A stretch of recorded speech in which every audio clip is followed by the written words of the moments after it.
그런 평화의 왕 낙이 타고 오시다 라는 제목으로 함께 말씀을 나누겠습니다. 오늘 종료주일을 시작으로 예루살렘에서 예수님의 십자가 죽으심과 부활의 행적을 추적하려 합니다. 이 놀라운 사건을 추적하는데 가장 중요한 것은 실은 현장 목격자입니다. 현장 목격자. 이들의 눈에 비친 예수님은 어떤 모습이었을까? 아울러 이 모습이 주는 메시지는 무엇일까? 그걸 마음에 염두에 두고 함께 말씀을 살펴보면 좋겠습니다. 여기서 우리는 다시 한번 종료주일의 의미를 짚고 넘어가야겠습니다. 부활절에 앞서 의례적으로 드리는 절기로서의 종료주일이냐? 아님 단순한 역사와 전통, 의례가 아닌 보다 심도 깊은 의미로 드리는 종료주일이냐는 완전히 다른 접근이 됩니다. 여러분, 종료주일이 중요한 이유는 예수님께서 십자가에 못 박히러 예루살렘에 입성하신 첫날이라는 데서 시작합니다. 그러나 아시다시피 예수님께서 이날 예루살렘을 처음 방문한 건 아니죠. 그전에도 자주 방문하셨습니다. 그러나 그때의 방문과 지금이 다른 이유는 결정적인 날이 다가왔고요. 이때 행동은 그전과 사뭇 다르다는 데 있습니다. 우리가 살펴보려는 것은 단순한 예루살렘 방문이 아닌 결정적인 일을 위해 입성하신 예수님입니다. 이 과정에서 보여주시는 예수님의 행동 하나하나는 이전과는 다른 행동이었다는 데서 종료주일이 차별이 되는 겁니다. 이는 마치 자신의 죽음을 며칠 앞두고 하는 행동과 말이 그전과 다를 수밖에 없는 것과 같은 겁니다. 그러기에 모든 사복음서 모두 예루살렘에서의 그 7일 동안의 예수님의 행적을 긴 분량에 걸쳐 자세히 기록한 것이 바로 그런 연유 때문에 그렇습니다. 자, 한번 보겠습니다. 28절입니다. 예수께서 이 말씀을 하시고 예루살렘을 향하여 앞서서 가시더라. 여러분, 스쳐 지나갈 수 있는 이 장면에서 무언가 특이한 점을 발견하십니까? 여러분들은 어떻습니까? 저는 앞서서 가시더라 는 이 말씀에서 이전과는 다른 예수님의 비장함을 봅니다. 누구든 죽음을 앞둔 자리는 뒷걸음질 치기 마련인데 예수님은 보무도 당당하게 앞장서 올라가십니다. 이 모습에서 우리는 어떤 구김이나 슬픔, 또 어떤 그늘진 모습을 발견할 수가 없지요. 예수님의 결정과 결단은 끝나셨고 그 앞에 어떤 번복도 후퇴도 없습니다. 예수님은 결정하신 겁니다. 이 장면을 놓치고 예수님의 제명과 죽음만 본 이들이라면 예수님이 어떻게 보였을까요? 십자가에 달리신 예수님의 재패와 또 예수님의 그 죽음을 그것만 본 사람이라면 정말 잘 죽은 천일공로할 죄인이겠죠. 신명기에 기록된 말씀처럼 하나님의 저주를 받아 잘 죽은 그 이상도 이하도 아닌 죄인이겠지요.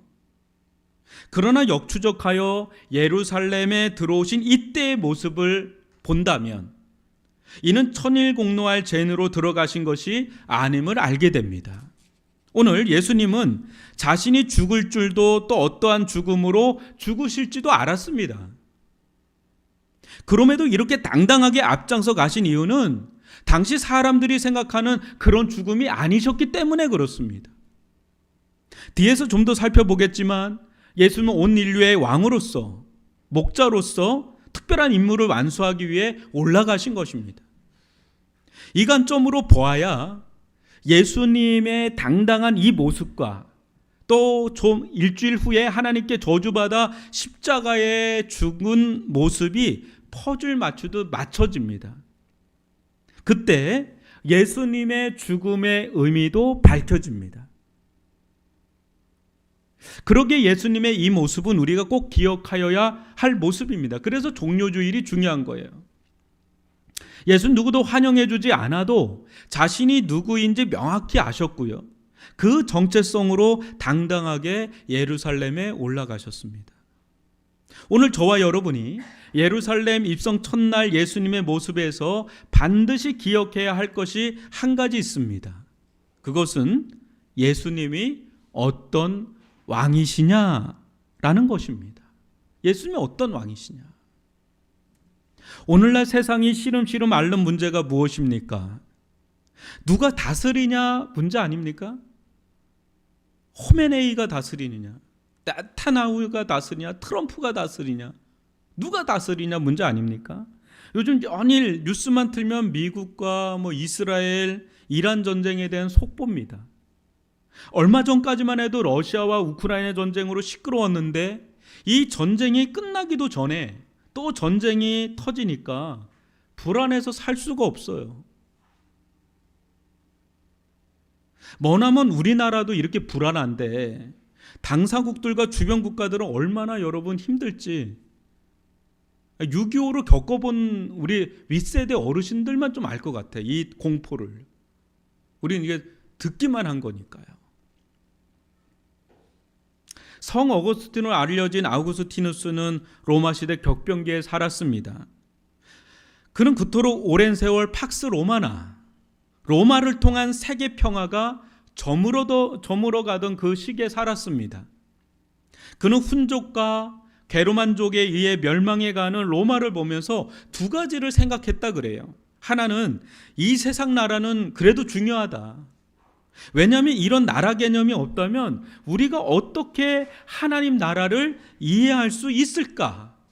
나라 개념을 준다는 데서 세상 나라가 있다는 건 굉장히 중요하다라는 거 하나였고요.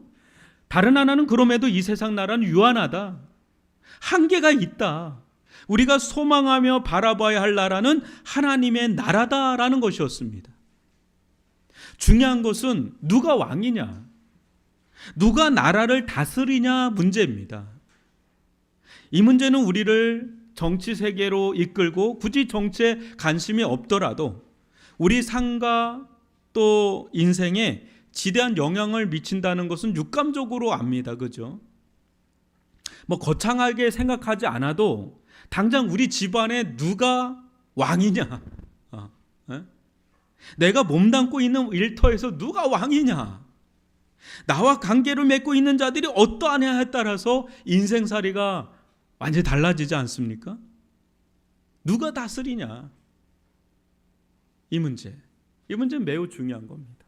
자, 예수님은 어떤 왕이신지 한번 보겠습니다. 놀라운데 여러분 29절로 34절을 한번 보겠습니다.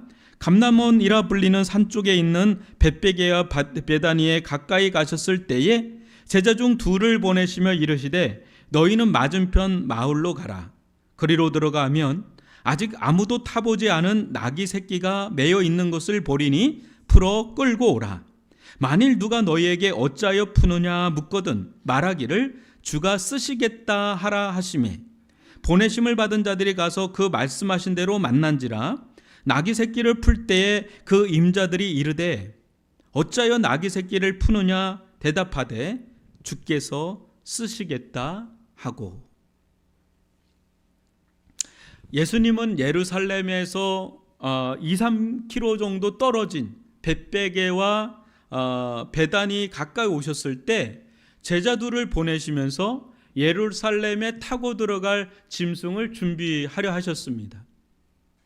이때 예수는 전혀 뜻밖의 주문을 하시는데요. 첫째는 뭡니까? 누구도 타보지 않은 새끼 나귀를 끌어오라는 것이었고요. 둘째는요, 주인이 뭐라 그럴 때 주가 쓰시겠다라고 하면 순순히 내줄 거라는 그 이야기를 하십니다. 둘 다 일반적이지 않죠.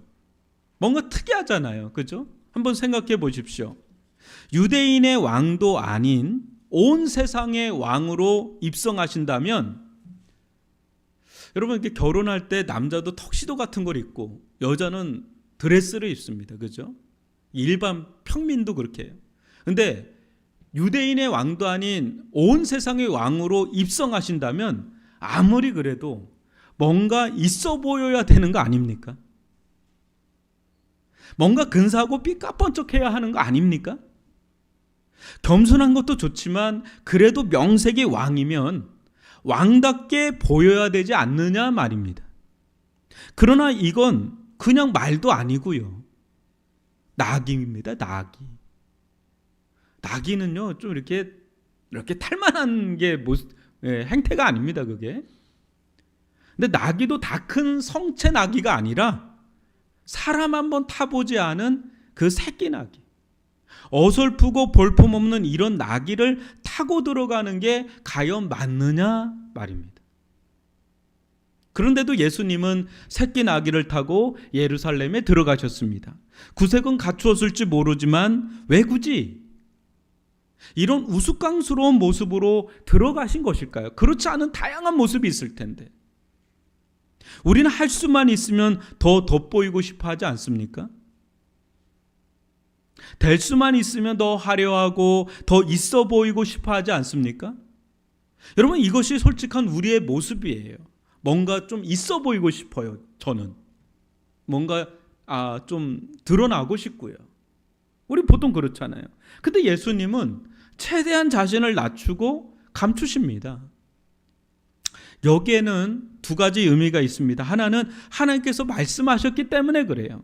여러분, 스가랴 9장 9절을 보니까 이런 구절이 나옵니다. 시온에 따라 크게 기뻐할지어다, 예루살렘 따라 즐거이 부를지어다. 보라, 내 왕이 내게 임하시나니 그는 공의로우시며 구원을 베푸시며 겸손하여서 나귀를 타시나니 나귀의 작은 것 곧 나귀 새끼니라.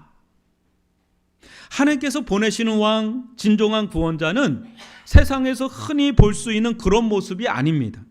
굉장히 낯설어 이분이 과연 왕이 맞나 싶은 모습으로 오는데 그 모습이 새끼 나귀를 타고 오는 모습이랍니다. 예수는 이 말씀에 순종하여 이리 하셨습니다. 또 하나는 이를 통해 만천하에 자신이 어떤 왕인지를 선포하신 것입니다. 예수님의 보좌는 하나님의 보좌 우편이기도 하지만 새끼 나귀의 등이기도 합니다. 말 구유이기도 하지요. 십자가이기도 합니다. 아니요, 무덤이기도 합니다. 더 이상 낮아질 수 없을 정도로 낮아진 보좌는 예수님의 본래 보좌와는 상극이죠. 그죠? 하지만 예수님 장차 하나님의 보좌 우편에 앉아 계셔도 자신이 어떤 성품을 가진 왕인지를 지금 보여주신 겁니다. 예수님의 권세와 영광과 존귀함은 한없이 높은 것이 맞지만 예수님의 성품은 한없이 겸손하고 겸손하십니다. 여러분, 이 모습이 비웃음거리요 조롱거리로 보이십니까? 아니면 어느 누구나 다가갈 수 있는 모습으로 보이십니까? 예수님을 알면 알수록 함부로 할 수 없고 가까이 할 수 없는 분인데 그런 분이 이 같은 모습으로 다가오면 한없이 마음이 편해지고 열리지 않습니까? 삐까뻔쩍하게 오시면 보긴 좋은데 왠지 모르게 부담스럽고 심지어는 무섭기도 하고 꺼려지지 않습니까? 저분은 나하고 너무 다른 분 같다, 이런 느낌. 함부로 가까이 갈 수 없는 그런 분. 그러나 예수님은요, 당시 왕들과는 다르게 위화감이나 위압감을 주시면서 다가오지 않으십니다. 이 세상 제 아무리 고관대작이라도 한없이 천대받고 멸시받는 자라도 누구나 편안하게 다가갈 수 있는 모습으로 다가오십니다. 내가 너의 왕이다. 내게 오라. 괜찮다. 그 모습 그대로 오라고 우리에게 말씀하실 때 얼굴이 다 무너져 내리는 문둥병자도, 절름발이인 절뚝배기도, 또 한쪽이 다 마비가 된 중풍병자도 어느 누구나 다 예수님을 가까이 갈 수 있는 그런 겸손하신 분.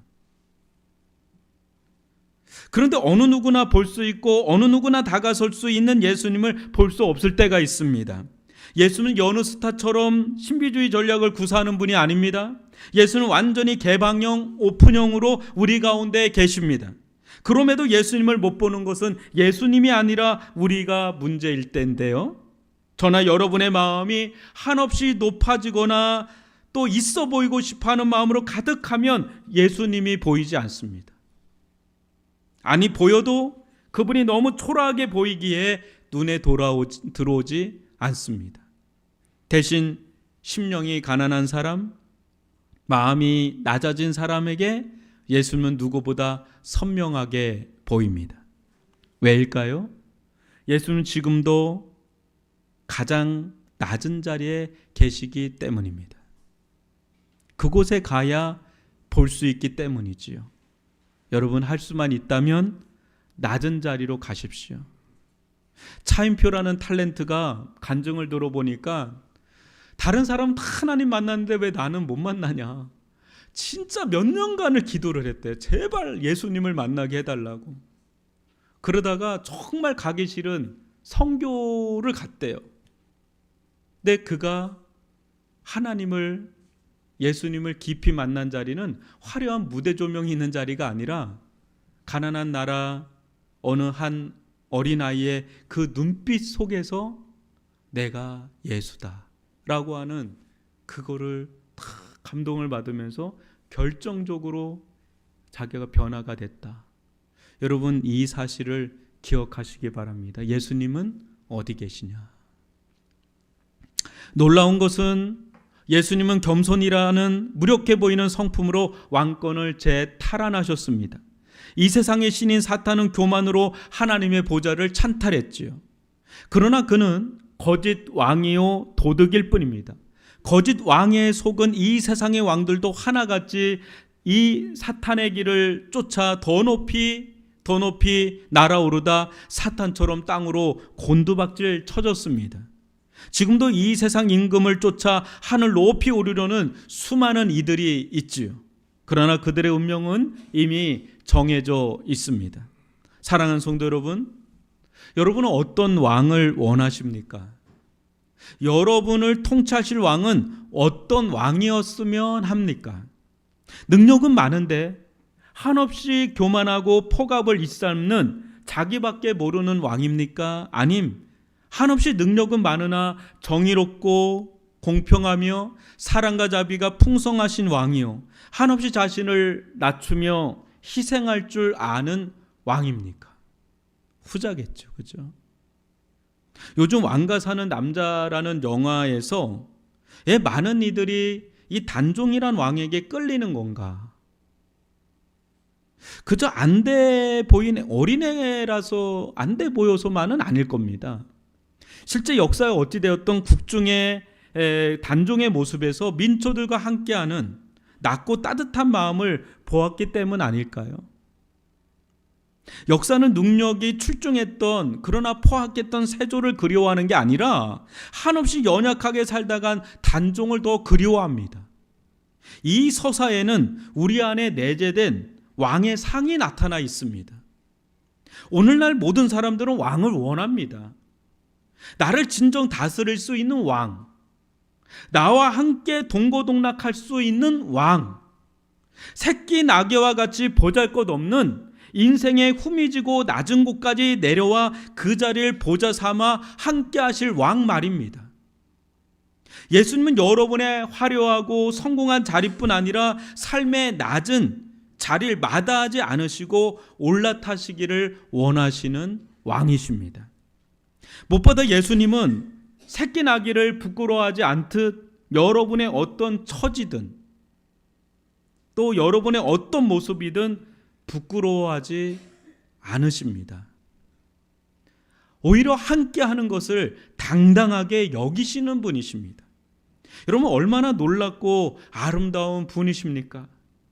예수님께서 우리의 가장 낮은 것도 부끄러워하지 않으시고 오히려 당당하게 여겨주신다면 여러분은 당당하셔도 됩니다. 여러분들은 새끼 나귀보다 귀한 분들이니까 예수님 안에서 당당하시기를 주님의 이름으로 축복합니다. 이 사건에서 우리는 한없이 겸손하신 예수님만 발견하는 것이 아니지요. 예수는 세상 모든 만물의 주인이요 주권자이십니다. 다시 한번 여러분 30절로 31절 보십시오. 이르시되 너희는 맞은편 마을로 가라. 그리로 들어가면 아직 아무도 타보지 않은 나귀 새끼가 매어 있는 것을 보리니 풀어 끌고 오라. 만일 누가 너희에게 어찌하여 푸느냐 묻거든 말하기를 주가 쓰시겠다 하라 하시매. 새끼 낙이라도 엄연히 임자가 있기 마련인데 예수님은 그냥 풀어오라 하십니다. 이거 뭐 솔직히 말하면 도둑 아닙니까? 훔치는 거죠, 어떻게 보면. 맞은편 마을에 낙이 새끼가 묶여 있다는 것을 아는 것도 놀랍죠. 전지하신 거죠, 그죠? 근데 그냥 풀어오라 하시면 당장 따르는 입장에서, 제자들 입장에서는 대략 난감이죠. 이때 주인이 뭐라고 하면 어떻게 해야 하나 이런 마음이 있었을 텐데 한마디면 하면 된다고 그래요. 뭐라 그럽니까? 주가 쓰시겠다고 하라. 이를 듣는 주인 입장에선 황당하고 누가 주인인지 헷갈릴 수도 있는 법한데 제자들이 그대로 순종할 때 순순히 내어주는 역사가 있었습니다. 이 사건이 우리에게 여러분 또 알려주는 바가 뭘까요? 예수님은 겸손한 왕이시지요. 그러나 동시에 온 세상의 주요 그리스도요 왕이십니다. 모든 것들이 왕의 소유 뜻대로 할 수 있는 것처럼 예수님은 온 세상의 만물의 진정한 소유주요 창조주로 그의 뜻대로 하지 못할 것이 없으신 전능하신 왕인 줄 믿습니다. 예수는 보잘것없는 인간 완등처럼 아무 때나 아무렇게나 권세와 권위를 발휘하진 않으셨지만 결정적일 때는 왕으로서 항상 그 권한을 발휘하셨습니다. 지금도 마찬가지입니다. 아주 결정적일 때 예수님은 말씀하십니다. 주가 쓰시겠다고 하라. 이 추상 같은 왕의 명령을 여러분 들으십시오. 사랑하는 성도 여러분, 이 시점에서 주인의 관점을 한번 살펴볼까요? 성경에는 나와 있지 않은데 주인의 관점에서 한번 이 상황을 어떻게 봤을까 한번 상상력을 동원해서 한번 생각해 보면 이 순간 주인은 뭔가에 홀리듯 내어준 걸까요? 아니면 보이진 않지만 무엇인가 압도하는 힘에 내어준 것일까요? 영문도 모르는 주인 입장에서 보면 정말 황당한 사건 아닙니까? 그러나 이 일이 그렇게 억울하고 분통 터지고 손해보는 일일까요? 아님 예기치 않게 그의 인생에 찾아온 가장 영광스러운 일일까요? 나귀의 관점에서 살펴볼까요? 나귀 뜬금없이 자기를 데리고 가더니만 사람 한번 태워본 적 없는데 누군가 올라탑니다. 자기가 불안하니 올라타니도 불안해 보입니다. 그런데 아랑곳하지 않고 왕이랍시고 행차하기 시작합니다. 자기도 어설퍼 보이고 힘든데 위에 올라탄 분도 왠지 자기처럼 보입니다. 누구지? 그런데 이 순간 성경에서 가장 유명했던 나귀가 있죠. 짐승 가운데 사람처럼 말한 그 발람의 나귀가 그전까지는 스타 나귀였는데 이 시점으로 스타 나귀는 이 나귀가 됐습니다. 사복음서 내내 이 나귀가 나오니까요. 예수님이 유일하게 탄 나귀니까 여러분 얼마나 그 나귀 살아 있으면 지금도 막 이렇게 그렇게 나귀 교회도 하나 세워졌을 법해요. 지금 나귀 여기 묻히다 막 그 나귀가 이 나귀다 하면서 각색가듯 상상력을 동원하여 주인과 나귀의 시선을 살펴봤지만 이름도 모르는 주인과 나귀는 주가 쓰시겠다는 예수님의 말씀 한마디에 거룩하게 착출되었습니다. 이는 본인들의 계획이나 뜻과 의지와 상관없는 예수님의 전적인 주권입니다. 그러나 이 순간 주인이나 나귀나 황당하기보다 이보다 더 영광스러운 적이 있을까요? 사복음서 전체 이 사건이 기록된 것만 봐도 나귀나 주인에게 이보다 더 복된 일이 있을까요? 예수님께서 여러분 엄청난 것을 요구하시는 것이 아니에요. 새끼 나귀입니다. 다 타고 나면 또 돌려주십니다. 잠시 타고 돌려주십니다. 그러니 예수님께서 무슨 말씀을 하시든 주가 쓰시겠다 하실 때 여러분 조금도 주저하거나 거절하지 마십시오. 여러분의 시간과 재능과 물질과 기회를 예상치 못한 타이밍에 예기치 못한 상황에서 착출하더라도 조금도 당황하거나 황당해하지 마십시오.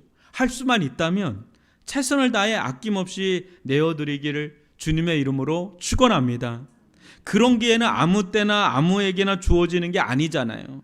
결정적인 순간에 귀하게 쓰임받길 주님의 이름으로 축복합니다. 주의 일에 쓰임받는 일이 여러분에게 엄청나게 억울하고 분통 터지고 손해보는 일이 아닙니다. 여러분, 대통령에게, 인간 왕에게 부름받고 왕의 일에 쓰임받는 것보다 더 영광스럽고 복된 일이 없거늘, 그렇죠? 하물며 하늘과 땅의 모든 권세를 가지신 그 만왕의 왕이요 만주의 주이신 예수 그리스도께 착출되고 쓰임받는 것보다 더 복되고 영광스러운 일이 있을까요? 나 같은 거 써주시는 것만 그 자체도 써주는 것 자체 써주는 것 자체만 해도 여러분 감당할 수 없는 은혜요 영광 아닙니까? 여러분 누군가가 내가 감히 들어갈 수 없는 어디에 누군가 나를 쓰는 거가 얼마나 영광됩니까? 그죠? 그런데 만왕의 왕이요 만주의 주가 나 같은 거를 쓴다고 그러면 여러분 그거는 엄청난 영광 아닙니까? 우리 쓰임받고 싶지 않아요. 어디론가 쓰임받고 싶은데 나는 저 자리에서 쓰임받고 싶은데 만왕의 왕이요 만주의 주이신 예수님이 우리를 쓰시려고 한다 그러면 여러분 이거는 너무 복된 일이죠. 지금도 예수님은 새끼 나귀와 같은 우리 등에 올라타 당신의 일을 수행하십니다. 사랑하는 성도 여러분, 미물인 새끼 나귀도 쓰시는데 하물며 사랑스러운 당신의 자녀인 여러분을 쓰시지 않겠습니까?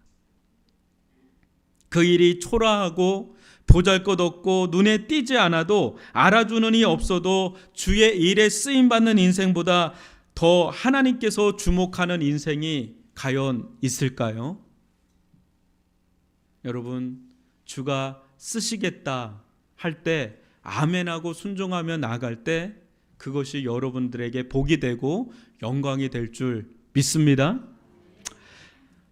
비록 새끼 나귀를 타셨지만 예루살렘에 들어가셨을 때 제자들의 온 무리의 반응이 어떠했는지 35절로 38절 봅니다. 그것을 예수께로 끌고 와서 자기들의 겉옷을 나귀 새끼 위에 걸쳐놓고 예수를 태우니 가실 때에 그들이 자기의 겉옷을 길에 펴더라. 이미 감난산 내리막길에 가까이 오심에 제자의 온 무리가 자기들이 본 바 모든 능한 일로 인하여 기뻐하며 큰 소리로 하나님을 찬양하며 이르되 찬송하리로다. 주의 이름으로 오시는 왕이여 하늘에는 평화요 가장 높은 곳에는 영광이로다 하니. 이들의 외침은 조만간 폭도들의 외침처럼 십자가에 못 박으소서 살기 어린 외침으로 변할 것이지만 지금의 이 외침과 고백마저 부정해선 안 됩니다. 이 순간의 외침 마치 하늘의 천사들의 입을 빌린 것 같은 참된 찬송입니다. 찬송하리로다. 주의 이름으로 오시는 왕이요 하늘에는 평화요 땅의 가장 높은 곳에서는 영광이로다. 이들이 이렇게 외친 이유는 예수님께서 그들과 함께 있을 때 행하신 모든 능한 일, 기적과 기사 때문에 그렇습니다. 실제 예루살렘에 지금 오기 전에 베다니에서 친구 나사로가 죽었습니다. 이 친구 나사로를 살리는 기적을 행하고 지금 방금 뜨끈뜨끈한 상태로 지금 예루살렘에 입성하신 거고 그 소식이 예루살렘에 파다하게 지금 퍼져 있는 상황입니다. 여러분, 이 같은 일들은 예수님의 공생의 기간 계속해서 일어났죠. 사람의 힘으로는 도저히 어떻게 할 수 없었던 죽음의 문제, 또 질병의 문제, 오병이어 이 떡 5개와 물고기 2마리로 5,000명, 7,000명을 먹이신 사건들, 또 재 문제, 귀신 들린 문제, 수많은 인생 문제로 시달리고 고통하는 사람들을 예수님은 크고도 놀라운 능력과 권세로 해결해 오셨습니다. 그것들이 이스라엘 전역에 걸쳐서 그 소문이 팽배하게 퍼져 있었기 때문에 예수님에 대한 기대와 소망은 이들 가운데 어마어마했습니다. 드디어 오실 이가 왔다고, 드디어 그 메시아가 왔다고 하는 그런 기대감으로 충천해 있을 때, 그때 역사상 그 누구에게도 주어진 적 없는 찬송과 경배가 이루어지는데, 그것이 38절입니다. 찬송하리로다 주의 이름으로 오시는 왕이여, 하늘에는 평화요 가장 높은 곳에서는 영광이로다. 근데 여러분 아십니까? 이런 엄청난 찬송을 들으면서 지금 예루살렘에 입성하고 있을 때 예수님은 죽음을 각오하고 올라가고 있었다는 것을, 그때 그런 예수님에게 이 찬송과 이 열광적인 한우는 어떻게 들렸을까요? 또 이들은 어떤 마음으로 이렇게 열광을 한 걸까요? 실제 이 일은 한 공간에서 일어난 일이나 예수님과 무리 사이에는 동상이몽처럼 달라도 너무 달랐습니다. 예수님이 생각하는 왕과 이들이 생각하는 왕은 달랐습니다. 이들이 생각하는 평화와 예수님이 생각하는 평화가 달랐습니다.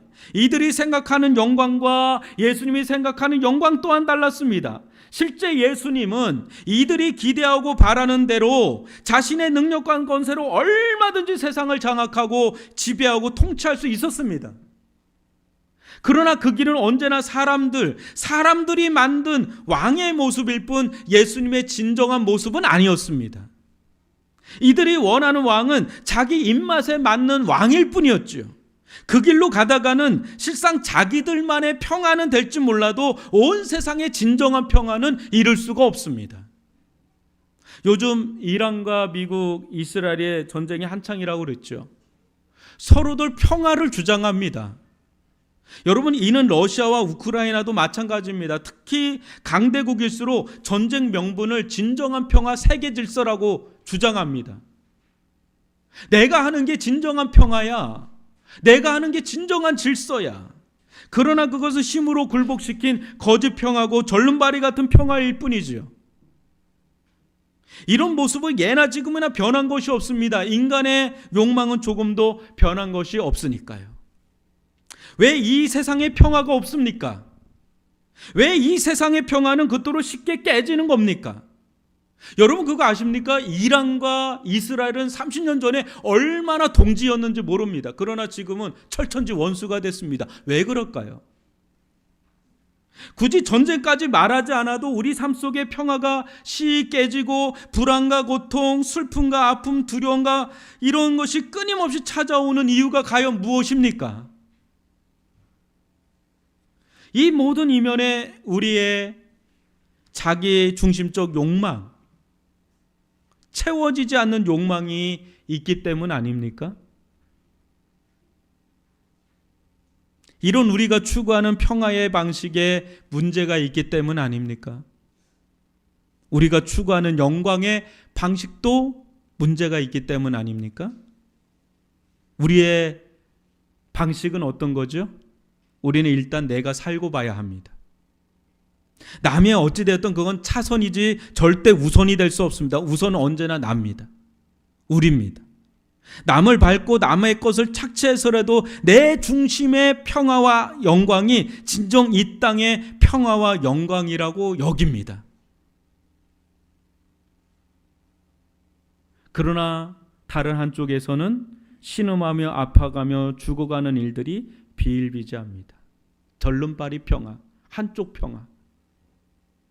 이것이 제 많은 이 세상에 진정한 평화가 없는 이유입니다.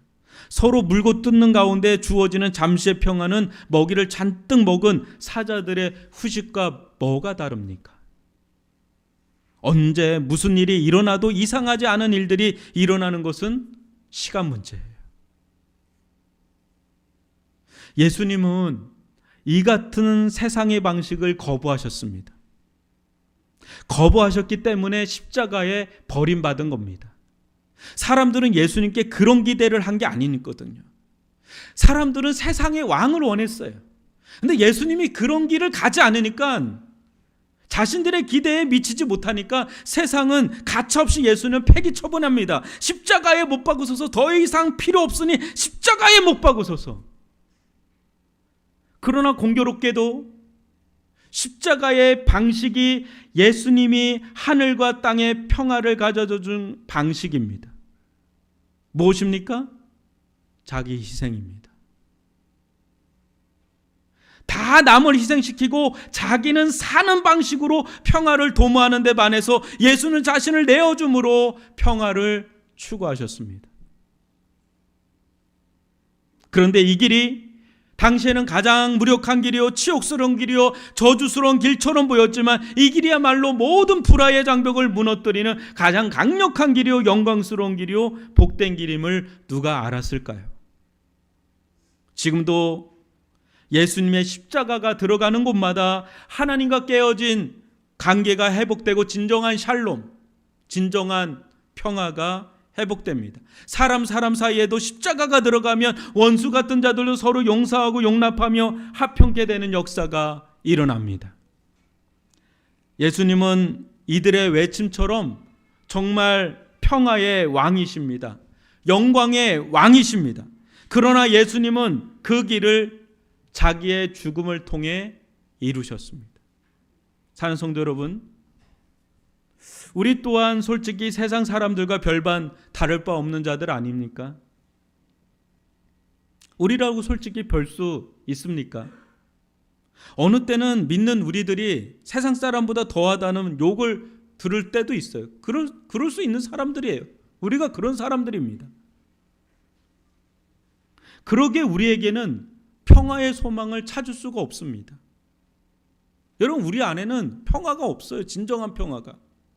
소망은 우리를 대신하여 평화를 이루신 예수 그리스도, 오직 예수 그리스도께 있는 줄 믿습니다. 예수님이야말로 이 세상이 원하고 바라는 진정한 평화와 화목을 가져다 주시는 왕이십니다. 이사야는 이렇게 고백을 합니다. 이사야 53장 5절, 그가 찔림은 우리의 허물 때문이요 그가 상함은 우리의 죄악 때문이라. 그가 징계를 받음으로 우리는 평화를 누리고 그가 채찍에 맞음으로 우리는 나음을 받았도다. 우리가 얼마든지 평화를 추구할 수 있으면, 우리가 얼마든지 평화를 완성할 수 있으면 예수님이 필요 없었겠지요. 근데 우리는 못합니다. 여러분, 우리는 못합니다. 못하는 우리를 대신해서 예수는 자신의 몸을 갈기갈기 찢겨주시며 이 땅 가운데 하늘과 땅을 이어주고 사람과 사람을 이어주는 진정한 평화를 이 땅 가운데 가져오신 분, 바로 그분이 우리의 왕 되신 예수 그리스도이신 줄 믿습니다. 사랑하는 성도 여러분, 죄 많은 세상을 바라보지 말고 예수 그리스도를 바라봅시다. 오직 예수 그리스도를 의지합시다. 새끼 나귀를 타고 오신 예수 그리스도, 자신의 전부를 내어주신 예수 그리스도, 우리에 대해서 어떤 적대감을 가지고 있지 않는 그런 진정한 평화의 왕이 되시는 그 예수님께 나아갈 수 있기를 주님의 이름으로 축원합니다. 이 힘을 덧입어 우리 또한 이 세상의 화평의 사람으로, 평화의 사신으로 아름답게 쓰임받게 되기를 주님의 이름으로 축원합니다. 여러분, 오늘 우리가 살고 있는 이 시대는 평화를 찾아볼 수가 없는 시대고, 평화가 잠시 이루어진 것 같아도 금방 깨어지는 그런 평화를 살고 있으니 불안하기 짝이 없고 마음에 평강이 없는 이런 세상 속에서, 여러분, 우리가 그런 세상이 되면 될수록 우리는 더욱더 평화를 갈구하게 되고 갈망하게 되는데, 우리의 이 평화를 가져다 줄 이 예수님을 우리가 심령에 모시고 이 예수님을 소개하고 우리 또한 우리 이웃들에게 우리 자신을 내어주고 희생함으로 작은 평화의 샘물이 되어줄 수 있다면 세상은 지금보다는 좀 더 평화로운 세상, 진정한 샬롬이 회복되는 세상이 될 줄 믿습니다. 이 시대 누구보다 필요한 분은 예수님입니다. 누구보다 겸손하게 다가오신 예수님. 누구보다 어떤 적이도 어떤 적대감도 없이 평화의 모습으로 다가오신 이 예수님. 그 예수님만이 이 땅에 우리에게 소망이 됩니다. 예수님을 찬양합니다.